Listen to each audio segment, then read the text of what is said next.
Close your eyes and picture a perfect city. Wide, open roads, tall, sleek buildings, green parks neatly placed between modern homes. Sounds like a dream, right? But what if I told you this dream turned into a reality? And not always in the way people hoped. It all started with one man, Le Corbusier. Before he was Le Corbusier, he was Charles-Édouard Jeanneret, a watchmaker's son from a small Swiss town. But young Charles didn't want to craft tiny gears. He wanted to build the future. So he reinvented himself, adopting the name Le Corbusier, partly from an ancestor's surname, partly because it sounded bold, artistic, and just a little mysterious. And that's exactly what he became, a man of contradictions. A painter who adored geometry, a modernist who borrowed from ancient Greece, a utopian whose ideas sometimes led to dystopian results. He traveled across Europe, sketching everything from Ottoman mosques to Parisian boulevards, and everywhere he went, one thing became clear to him. He hated old cities. The narrow, winding streets, dark and diseased. The crowded tenements, prisons of the poor. To him, the chaotic, grimy cities of the 19th century were relics of a broken past. He dreamed of something radical, cities that were clean, orderly, and ruthlessly efficient. Cities that functioned like well-oiled machines. And so, he began designing. His buildings were unlike anything the world had seen.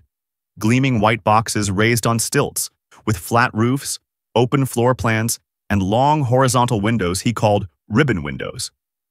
He famously declared that a house is a machine for living in, and his designs proved it. But Le Corbusier wasn't content with just designing houses. He wanted to redesign entire cities. And in 1933, he got his chance. Picture this: a group of the world's top architects gathered not in a grand conference hall but on a steamship, the SS Patris II, sailing from Marseille to Athens. Why a ship? Because their meeting was supposed to be secret. They were drafting a document so revolutionary, so disruptive, that it would redefine urban life forever. That document? The Charter of Athens. Inspired by the clarity of ancient Greek cities, the charter laid out a brutal new vision. Cities should be divided into strict, functional zones. No more messy mixing of homes and shops and factories. Instead, living would happen in towering apartment blocks, spaced far apart in open parks. Working would be confined to separate business districts. Recreation would mean designated green spaces. No spontaneous street life. Circulation would prioritize cars, with massive highways cutting through everything. Le Corbusier even proposed demolishing much of historic Paris to make way for his radiant city, a grid of identical skyscrapers. Paris, thankfully, said no. But after World War II, with entire cities in ruins, Europe was desperate for solutions. And the Charter of Athens? It became the ultimate handbook for rebuilding the modern world. Post-war Europe was a blank canvas, and Le Corbusier's ideas were the brush. Governments needed cheap, fast housing for millions, and his vision of high-rises in open parks seemed like the perfect answer. In France, massive banlieues, huge housing projects like the infamous Sarcelles, sprang up outside Paris. In the UK, brutalist tower blocks replaced Victorian slums, promising light and air, but often creating isolation. In the US, highways plowed through vibrant neighborhoods, dividing communities in the name of progress. Even in Brazil, Le Corbusier's protégé Oscar Niemeyer built Brasilia, a capital city that looked stunning from the air but felt eerily empty on the ground. For a while, it worked. Millions got modern homes with running water and sunlight, luxuries they'd never had before. But over time, the flaws became clear. These zones weren't just orderly, they were sterile.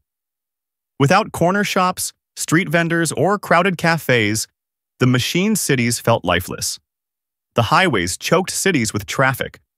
The towers, once symbols of progress, became symbols of decay.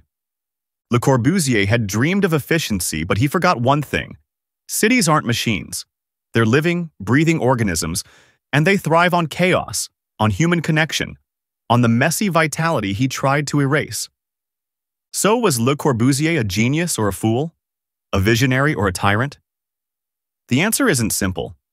His ideas gave us light, space, and sanitation, but they also gave us concrete sprawl and soulless suburbs. Today, urban planners are scrambling to undo some of his legacy, replacing highways with bike lanes, turning towers into mixed-use neighborhoods, rediscovering the beauty of crowded, chaotic streets. But even as we critique him, we're still living in his world. Every skyline dotted with towers, every suburb built around a car, every zoning law that separates work from home, that's all Le Corbusier's DNA. Maybe the real lesson is this. Cities need both order and life. They need efficiency, yes, but also spontaneity. They need light and air, but also the hum of a crowded marketplace. They need Le Corbusier's clarity, but also the messy, magical humanity he tried to erase. So what do you think? Does your city bear Le Corbusier's fingerprints? Do you live in a tower block, commute on a highway, or crave the walkable streets he wanted to destroy? And most importantly, what should the cities of the future look like? Let's debate in the comments. And if you want more deep dives into the hidden forces shaping our world, don't forget to like, subscribe, and hit that bell. Thanks for watching. And remember, the next time you look at your city, you're not just seeing streets and buildings.